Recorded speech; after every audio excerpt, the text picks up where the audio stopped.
پاکستان کے راشٹرپتی کے پاکستان میں اپنا عہدہ سنبھالنے کے بعد کافی کوشش رہی ہے پاکستان کی طرف سے بھی، پاکستانی راشٹرپتی جنرل پرویز مشرف کی طرف سے بھی، کہ بھارت کے ساتھ دوستی کی جو یہ پٹری ہے بہت آگے بڑھے.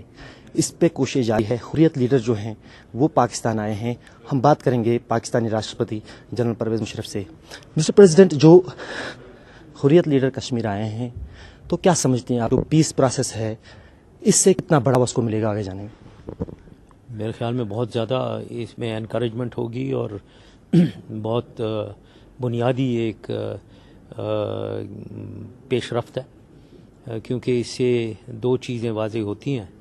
ایک تو یہ کہ کشمیر ایک تنازع ہے، کشمیر کے اوپر ایک یہ ڈسپیوٹڈ ٹیریٹری ہے، یہ اس سے واضح ہوتی ہے کیونکہ یہ کشمیر کے ڈاکیومنٹس پہ آئے ہیں، پاکستان یا ہندوستان کے ڈاکیومنٹس پہ نہیں آئے ہیں. دوسری چیز جو بہت اچھی ہے کہ دونوں سائڈ کی سے ہندوستان اور پاکستان کی سائڈ سے ایک فلیکسیبلٹی دکھاتی ہے، یہ فلیکسیبلٹی آف اپروچ، جو کہ بہت خوش آئین بات ہے کہ ایک ڈیزائر ہے دونوں سائڈ پہ کہ پروگریس کیا جائے ٹورڈز ریزولوشن، کشمیر ڈسپیوٹ کی ریزولوشن. تو اس لیے میں سمجھتا ہوں کہ یہ حریت کے لیڈرز آئے ہیں یہاں، اس سے بہت زیادہ پروگریس ہوگی towards resolution of peace Kashmir dispute. Sir, کچھ دن پہلے پاکستان یہ جو بھارت کے جو پردھان منتری ڈاکٹر منموہن سنگھ صاحب، انہوں نے کہا وہاں پر کہ آٹونامی پہ وہ تھوڑا وچار کر سکتے ہیں، سوچ سکتے ہیں کشمیر کی آٹونامی کو لے کر. اور انہوں نے ایک اور بات کہی کہ جو لائن آف کنٹرول ہے اس کو ڈائیورٹ یا کنورژن کرنے کی بات ہی نہیں ہے.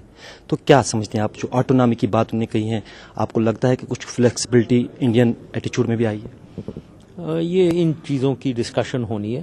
کسی کے پاس فائنل سولوشن کا فریم ورک ابھی تک نہیں ہے، یہی ہم ڈسکس کر کے نکالیں گے. وہ آٹونومی، ہم سیلف گورننس کی بات کر رہے ہیں نا، وہ اس کی لیگل امپلیکیشنز کیا ہے. سیلف گورن آٹونومی از ان ایکسیپٹیبل ہے کشمیریوں کو بھی اور ہمیں بھی. سیلف گورننس کی ہم بات کر رہے ہیں. دوسری چیز باؤنڈری کی لائن آف کنٹرول بالکل پاکستان کو ایکسیپٹیبل نہیں ہے. سو اگر وہ کہتے ہیں باؤنڈری نہیں چینج ہو سکتی ہے، ہم کہہ رہے ہیں لائن آف کنٹرول ہمیں ایکسیپٹیبل نہیں ہے، تو ظاہر ہے کچھ ان بٹوین نکالنا پڑے گا. اور وہی ایک راستہ ہے جس کی ڈسکشن کرنی ہے ہم نے، اور ڈسکشن کے ذریعے وہی سولوشن ہے. مڈ وے کہیں ملنا ہے. آپ نے بہت فلیکسیبلٹی دکھائی پاکستان کی طرف سے، آپ نے کئی سارے پرستاؤ بھی رکھے، بار کہا کہ میرے پاس کئی روڈ میپس ہے، کئی کا آپ نے خلاصہ بھی کیا. لیکن حریت والے بار بار کشمیر میں کہہ رہے تھے کہ ان کے پاس بھی ایک روڈ میپ ہے.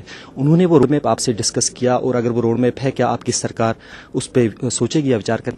دیکھیں، روڈ میپ جیسے میں نے بتایا، ہمیشہ میں کہتا رہتا ہوں کشمیریوں کی مرضی کے مطابق کوئی سولوشن نہیں ہو سکتا. تو لہٰذا روڈ میپ کے آئیڈیاز ہوتے ہیں، کچھ ہمارے آئیڈیاز، ہمیں کچھ انڈین آئیڈیاز بھی ہمیں چاہیے، اور کشمیری جو یہ حریت کے لیڈرز ہیں ان کو اپنے آئیڈیاز اور اپنا دماغ بنانا چاہیے. ایشو سولوشن کی آپشنز کا ہے، روڈ میپ کا بھی ہے ظاہر ہے، لیکن سب سے پہلے تو کوئی آپشنز ڈسکس ہوں اور فائنل سولوشن کی طرف ڈیسیژن ہو. اس کی ظاہر ہے بات چیت ہوئی ہے، لیکن یہ میں ان پہ چھوڑتا ہوں. اب آگے آہستہ آہستہ اس کے اوپر بات ہوگی اور پیش رفت ہوگی ٹورڈز اے سولوشن. سر، آخری بات آپ سے جاننا چاہیں گے کہ جو کئی بار اس سوال اٹھتا ہے، آپ کہتے ہیں، آپ کی سرکار کہتی ہے کہ کشمیریوں کی انوالومنٹ کے بغیر کشمیر سمسیا یا کشمیر مسئلے کا حل نہیں ہے، لیکن آپ کشمیر میں کس کو ریپرزینٹیو مانتے ہیں؟ ایک سرکار وہاں بھارت کی طرف سے ہے جو وہاں پر کام کر رہی ہے، کچھ اپوزیشن پارٹی ان کی بھی ہے، سپریٹس جن کو بھارت سرکار کہتی ہے، حریت لیڈر ہیں، ان میں بھی کئی سارے لیڈر ہیں. آخرکار پلیٹ فارم پہ کتنے لوگوں کو لائیں گے جو کشمیر کو ریپرزینٹ کریں؟ یہ بات کی باتیں ہیں. سب سے پہلے تو ہم بڑے کلیئر ہیں کہ یہ حریت کے جو لیڈر آئے ہیں یہاں، یہ ٹرو لیڈرز ہیں، یہ صحیح ریپرزینٹیٹیوز ہیں کشمیریوں کے. اب اس کے علاوہ وہ بات کی باتیں ہیں، وہ بعد میں سوچتے ہیں.